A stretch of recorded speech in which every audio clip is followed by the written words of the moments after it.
पाकिस्तान च आया महंगाई का नवा तूफान। हुकूमत ने एक बारी फिर पेट्रोल की कीमत वधाउण दा कर दिता इशारा।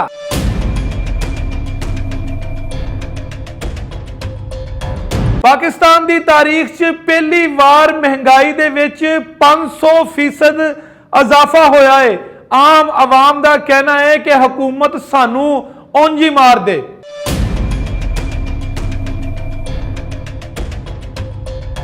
सत श्री अकाल, नमस्कार ते अस्सलाम वालेकुम। तुसी वेख रहे हो इंडोज टीवी आस्ट्रेलिया ते मैं तुहाडा मेज़बान नासिर अली। नाज़रीन, सब तो पहले असीं गल करांगे पाकिस्तान दे मौजूदा हालात दे उत्ते। इस वेले पाकिस्तान दे विच महंगाई दी शरह जिहड़ी हैगी है, जदों दा पाकिस्तान वजूद च आया है उदों दी पाकिस्तान दे विच इन्नी महंगाई कदे भी नहीं हुई। इस वेले पाकिस्तान दे विच महंगाई दी शरह 500% वध गई है, यानी कि आम आदमी की जिंदगी जिहड़ी हैगी है वो बड़ी औखी हो गई है। इस वेले पेट्रोल पाकिस्तान दे विच 210 रुपए पर लीटर हैगा है ते इस वेले हुकूमत कह रही है कि असी एक बारी फिर 37 रुपए जिहड़ा हैगा पर लीटर दे उत्ते पेट्रोल वधाउण जा रहे हैं, जिस तो बाद पेट्रोल की कीमत 237 रुपए हो जाएगी, जिहड़ी कि एक पाकिस्तान की तारीख दे विच एक बहुत वड्डा हिंसा, एक बहुत वड्डा फिगर है। इस तो पहले कदी भी पाकिस्तान दे विच इन्नी महंगाई नहीं हुई हैगी। हुकूमत का यह आखना है कि सानू ये मुश्किल फैसले करने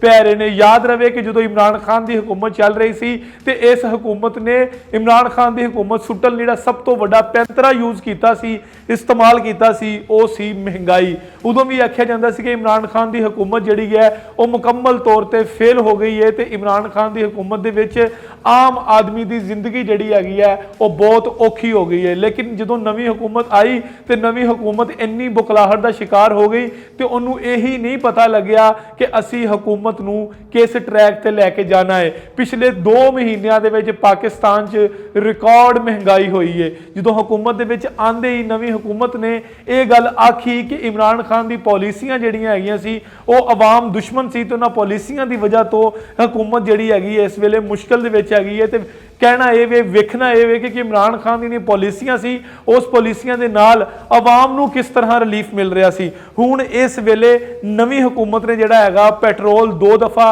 30 रुपए करके यानी कि 60 रुपए पहले वधा चुकी है, तो उस तो बाद हुण फिर 1-2 दिन के अंदर हुकूमत ने इशारा दिता है कि वो 37 रुपए पेट्रोल के उत्ते होर वधाउण जा रहे हैं। इस तो पहले जिहड़ियां खाण पीण दीयां चीज़ां ने वो भी बहुत ज़्यादा महंगियां हो गई ने। अगर असीं कुकिंग ऑयल की गल करिए तो इस वेले 610 रुपए पर लीटर है, जबकि आम आदमी या आम मजदूर की दिहाड़ी जिहड़ी है वो 1000 रुपया है। तो वेखना यह है कि इस वेले आम आदमी जिहड़ा हैगा वो अपनी जिंदगी किदां कट रहा हैगा। हुकूमत जिहड़ी हैगी है वो बार बार सिर्फ यही रट्टा ला के बैठी हुई है कि सानू जिहड़ा हैगा वो मैशत इस तरह ही मिली सी ते लड़खड़ाई हुई मैशत नूं असीं सहारा देने की कोशिश कर रहे हैं। जबकि इमरान खान का बयानिया जिहड़ा हैगा एक बारी फिर मजबूत बन के सामने आया है कि फौरी इलैक्शन करवाए जान ताकि आवाम जिहड़ी हैगी है उन्हां नूं कोई सुख दा सा आवे। अगर असीं सिर्फ पाकिस्तान की गल करिए तो पाकिस्तान दे विच इस वेले कुकिंग ऑयल 610 रुपए, आटा जिहड़ा हैगा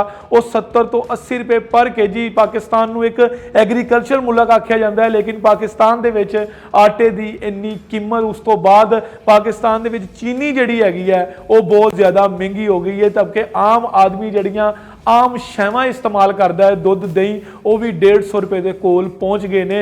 इट्स मीन है कि इसका मतलब यह है कि पाकिस्तान दे विच आम आदमी की जिंदगी जिहड़ी हैगी है उन्होंने कढ़ना बहुत औखा हो गया। दूसरी तरफ वज़ीर आज़म शहबाज शरीफ जिहड़े हैगे उन्होंने तो दौरे ही नहीं मुक्कन दे, वो तुर्की का दौरा भी करके आए, लेकिन उन्होंने कोई उत्थों भी रिलीफ नहीं मिलिया। उत्थों वापस आके उन्होंने अपना यही बयानिया दिता कि मैं जो UAE गया, मैं तुर्की गया, मैं जिन्ने भी अरब मुबालक हैगे ने, पाकिस्तान के दोस्त मुल्क हैगे ने, मैं उन्होंने मिल के आया तो उन्होंने भी अगों सानू रिफ्यूज ही किया, यानी कि उन्होंने मदद तो इनकार ही किया। इस वेले पाकिस्तान की हालत जिहड़ी हैगी है वो श्रीलंका नालों असीं कह दईए बदतर है, तो कोई दो राय नहीं होगी, क्योंकि पाकिस्तान दे विच इस वेले आम आदमी की जिंदगी जिहड़ा गुजारना बहुत औखा काम हो गया है। 1000 रुपए दिहाड़ी वाला मजदूर जिहड़ा वो पाकिस्तान दे विच 50% है, यानी कि अद्धी आबादी इस वेले गुरबत तो थल्ले जिंदगी गुजार रही है। पाकिस्तान दे विच अगर असीं बिजली की गल कर ਲਈਏ ਤੇ ਬਿਜਲੀ ਦੀ ਕੀਮਤ ਜਿਹੜੀ ਹੈਗੀ ਹੈ ਉਹ 5 ਰੁਪਏ ਫੀ ਯੂਨਿਟ, ਜਦਕਿ ਕਮਰਸ਼ੀਅਲ ਯੂਨਿਟ ਜਿਹੜਾ ਹੈਗਾ ਉਹ 35 ਤੋਂ 40 ਰੁਪਏ ਦਾ ਹੋ ਗਿਆ। ਇਹਦਾ ਮਤਲਬ ਇਹ ਹੈਗਾ ਕਿ ਜਿਹੜਾ ਬਿਜ਼ਨਸਮੈਨ ਤਬਕਾ ਹੈਗਾ, ਜਿਹੜਾ ਲੋਅਰ ਬਿਜ਼ਨਸਮੈਨ ਤਬਕਾ ਹੈ, ਛੋਟਾ ਦਿਹਾੜੀਦਾਰ ਤਬਕਾ ਹੈਗਾ, ਜਿਹੜਾ ਬਿਜ਼ਨਸ ਕਰਦਾ ਹੈ, ਕਰਿਆਨੇ ਦੀ ਦੁਕਾਨ ਵਾਲਾ ਹੈਗਾ ਹੈ ਜਾਂ ਛੋਟੀ ਮੋਟੀ ਦੁਕਾਨ ਦਾ ਕੰਮ ਆਪਣਾ ਕਰਦਾ ਹੈਗਾ, ਜਿਹੜਾ ਡੇਲੀ ਵੇਜਿਸ ਤੇ ਕੰਮ ਕਰਦਾ ਹੈਗਾ, ਉਹਦੀ ਜ਼ਿੰਦਗੀ ਇੰਤਹਾਈ ਮੁਸ਼ਕਿਲ ਹੋ ਗਈ ਹੈ ਕਿ ਜਿਹੜਾ ਬੰਦਾ ਆਪਣੀ ਦੁਕਾਨ ਦਾ ਬਿੱਲ ਜਿਹੜਾ ਹੈਗਾ ਉਹ ਮਹੀਨੇ ਬਾਅਦ 10 ਤੋਂ 12,000 ਰੁਪਏ ਦੇਗਾ ਤੇ ਉਹ ਘਰ ਆਪਣੇ ਬੱਚਿਆਂ ਲਈ ਕੀ ਲੈ ਕੇ ਜਾਏਗਾ। ਪੈਟਰੋਲ ਦੀ ਕੀਮਤ ਵੱਧਦੇ ਹੀ ਹਰ ਸ਼ੈ ਦੀ ਕੀਮਤ ਜਿਹੜੀ ਹੈ ਉਹ ਆਸਮਾਨ ਨੂੰ ਪਹੁੰਚ ਜਾਂਦੀ ਹੈ। ਹਰ ਚੀਜ਼ ਦੀ ਕੀਮਤ ਜਿਹੜੀ ਹੈਗੀ ਹੈ ਉਹ ਆਮ ਆਦਮੀ ਦੀ ਦਸਤਰਸ ਚੋਂ ਬਾਹਰ ਹੋ ਜਾਂਦੀ ਹੈ। ਇਸ ਵੇਲੇ ਪਾਕਿਸਤਾਨ ਦੇ ਵਿੱਚ ਮਹਿੰਗਾਈ ਜਿਹੜੀ ਹੈਗੀ ਹੈ ਉਹ 500% ਵੱਧ ਗਈ ਹੈ, ਜਿਹੜਾ ਕਿ ਇੱਕ ਬਹੁਤ ਵੱਡਾ ਹਿੰਸਾ ਹੈਗਾ ਹੈ। ਇਸ ਵੇਲੇ ਮਾਹਿਰੀਨ ਨੇ, ਜਿਹੜੇ ਮਈਸ਼ਤ ਦੇ ਮਾਹਿਰੀਨ ਹੈਗੇ ਨੇ, ਇਕਨੋਮਿਸਟ ਜਿਹੜੇ ਹੈਗੇ ਨੇ, ਉਹ ਇਹ ਆਖ ਰਹੇ ਨੇ ਕਿ ਹਕੂਮਤ ਨੂੰ ਇਹ ਫੈਸਲਾ ਕਰਨ ਤੋਂ ਪਹਿਲੇ ਸੋਚ ਲੈਣਾ ਚਾਹੀਦਾ ਹੈਗਾ ਕਿ ਆਵਾਮ ਦੇ ਉੱਤੇ ਜਿਹੜਾ ਬੰਬ ਸੁੱਟਿਆ ਜਾ ਰਿਹਾ ਹੈ, ਕਿਆ ਆਵਾਮ ਉਸ ਬੰਬ ਨੂੰ ਬਰਦਾਸ਼ਤ ਕਰ ਲੇਗੀ। IMF ਦੀਆਂ ਸ਼ਰਾਇਤ ਜਿਹੜੀਆਂ ਹੈਗੀਆਂ ਹਲੇ ਤੇ ਉਹ ਲਾਗੂ ਹੀ ਨਹੀਂ ਹੋਈਆਂ ਹੈਗੀਆਂ। ਜਦੋਂ ਉਹ ਲਾਗੂ ਹੋਣਗੀਆਂ ਉਦੋਂ ਆਮ ਆਦਮੀ ਦੀ ਜ਼ਿੰਦਗੀ ਤੇ ਕੀ ਅਸਰ ਪਏਗਾ, ਇਹ ਬੜਾ ਮੁਸ਼ਕਿਲ ਫੈਸਲਾ ਹੋਏਗਾ। ਇਸ ਵੇਲੇ ਲੋਕ ਜਿਹੜੇ ਹੈਗੇ ਨੇ ਉਹਨਾਂ ਦੀਆਂ ਚੀਖਾਂ ਨਿਕਲ ਗਈਆਂ ਹੈਗੀਆਂ ਨੇ, ਲੋਕਾਂ ਵੱਲੋਂ ਕੋਈ ਵੱਡਾ ਇhtਜਾਜ ਵੇਖਣ ਨੂੰ ਨਹੀਂ ਮਿਲਿਆ, ਲੇਕਿਨ ਆਵਾਮ ਜਿਹੜੀ ਹੈਗੀ ਹੈ ਉਹ ਵੇਖ ਰਹੀ ਹੈ ਹਕੂਮਤ ਬਾਲਾ ਆਲਮ ਆਪੋਜੀਸ਼ਨ ਵੱਲ, ਜਿਹੜੇ ਬਾਕੀ ਜਮਾਤਾਂ ਹੈਗੀਆਂ ਉਹਨਾਂ ਵੱਲ ਵੇਖ ਰਹੀ ਹੈ ਕਿ ਸਾਨੂੰ ਕਿਸ ਤਰ੍ਹਾਂ ਕੋਈ ਰਿਲੀਫ ਦਿੱਤਾ ਜਾਵੇ। ਇਸ ਵੇਲੇ ਜ਼ਰੂਰਤ ਇਸ ਅਮਰ ਦੀ ਹੈਗੀ ਹੈ ਕਿ ਜਿਹੜਾ ਅਮੀਰ ਤਬਕਾ ਹੈਗਾ, ਜਿਹੜਾ ਪਾਕਿਸਤਾਨ ਦੇ ਵਿੱਚ ਸਰਮਾਇਆਦਾਰ ਤਬਕਾ ਹੈਗਾ, ਉਹਨੂੰ ਚਾਹੀਦਾ ਹੈਗਾ ਕਿ ਉਹ ਮਾੜੇ ਬੰਦੇ ਨੂੰ, ਉਹ ਗਰੀਬ ਆਦਮੀ ਨੂੰ ਨਾਲ ਲੈ ਕੇ ਚੱਲੇ।